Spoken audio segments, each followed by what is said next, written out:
हिमालय के जंगल में ऐसी कई पेड़ पौधे हैं जो अपने आप में ही अनोखे हैं।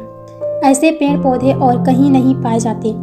इन पर लगने वाले फल और फूल सबसे अलग होते हैं। इन पर लगने वाले फल इतने मीठे और खूबसूरत होते हैं कि कोई भी इन्हें खाए बिना नहीं रह सकता। ऐसे ही एक पेड़ नदी के किनारे था, जिस पर सारे बंदर अपने राजा के साथ रहा करते थे। बंदरों के राजा का नाम महाकपि था। महाकपि बहुत ही समझदार और ज्ञानवान था। महाकपि का आदेश था कि उस पेड़ पर कभी कोई फल न छोड़ा जाए। जैसे ही फल पकने को होता है, वैसे ही वानर उसे खा लेते हैं।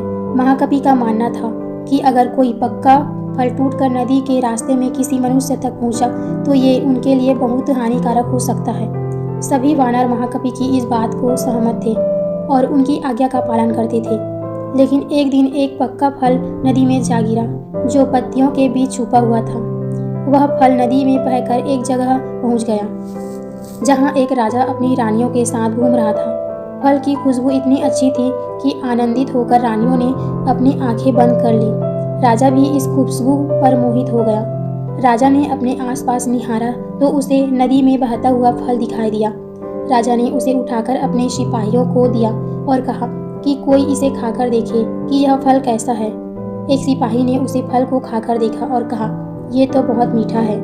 इसके बाद राजा ने भी उस फल को खाया और आनंदित होकर उठा। उसने अपने सिपाहियों को उस पेड़ की खोज निकालने का आदेश दिया जहाँ से ये फल आता था।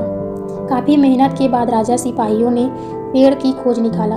उन्हें नदी किनारे वो सुंदर पेड़ नजर आ गए। उस पर बहुत सारे वानर बैठे थे। सिपाहियों को यह पसंद नहीं आई और उन्होंने वानरों को एक एक करके मारना शुरू कर दिया।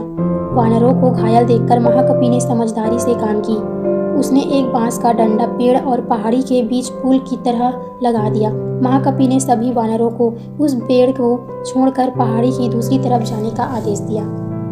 वानरों ने महाकपि की आज्ञा का पालन किया और वो सभी बांस के सहारे पहाड़ी की दूसरी ओर पहुंच गए। लेकिन इस दौरान डरे सहसे बंदरों ने महाकपि को बुरी तरह से कुचल दिया।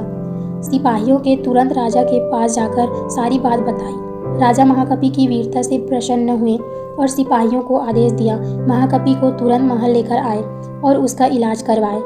सिपाहियों ने ऐसा ही किया, लेकिन जब महाकपि को महल लाया गया तब वह मर चुका था। हमें यही सीख मिलती है कि वीरता और समझदारी हमें इतिहास के पन्नों में जगह देती है। साथ ही इस कहानी से यह भी सीख मिलती है कि हर मुश्किल घड़ी पर समझदारी से काम लेना चाहिए।